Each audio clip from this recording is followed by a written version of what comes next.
আসসালামু আলাইকুম রহমতুল্লাহি ওয়া বারাকাতুহু। প্রিয় দর্শক, আজকে আলোচনা করব আমাদের দেশে বিভিন্ন মার্কেটে বা বাজারে প্রচলিত এক ধরনের বিশেষ ক্রয় বিক্রয় সম্পর্কে।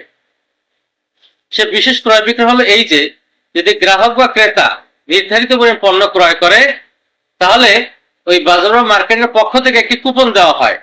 পরবর্তীতে লটারির মাধ্যমে যারা বিজয়ী হয় তাদেরকে পুরস্কৃত করা হয়। আজকে আলোচনার বিষয় হলো এই ধরনের ক্রয় বিক্রয় ইসলামের দৃষ্টিতে জায়েজ কিনা। কিন্তু শুধু এই ধরনের ক্রয় বিক্রয় জায়েজ হবে যদি ওই নির্ধারিত পরিমাণ পণ্যের দাম ন্যায্য মূল্য হয়। যদি ন্যায্য মূল্যের চেয়ে সে বেশি রাখে, তাহলে সেক্ষেত্রে এই ক্রয় বিক্রয় জায়েজ হবে না। যেমন প্যাকেজের মূল্য হয়তো ৩,০০০ টাকা অথবা ৪,০০০ টাকা, কিন্তু বাস্তবে প্যাকেজের মূল্য হলো ২৮০০ টাকা বা ৩৮০০ টাকা। তাহলে সে এখানে ২০০ টাকা বাড়তি নিচ্ছে ন্যায্য মূল্যের বাইরে।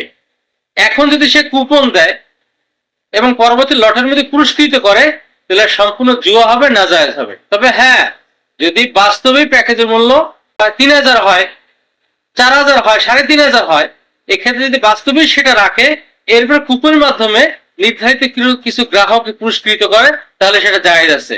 কারণ সেক্ষেত্রে এই মার্কেট বা এই বাজার সে তার প্রচার প্রসারণা চালার চেষ্টা করছে, গ্রাহকদের দৃষ্টি আকর্ষণের চেষ্টা করছে, এটা ইসলাম দৃষ্টিতে জায়েজ। আল্লাহ জাল্লাহ শাহ মেহেরবানি করে বিষয়টি বোঝার তৌফিক দান করেন।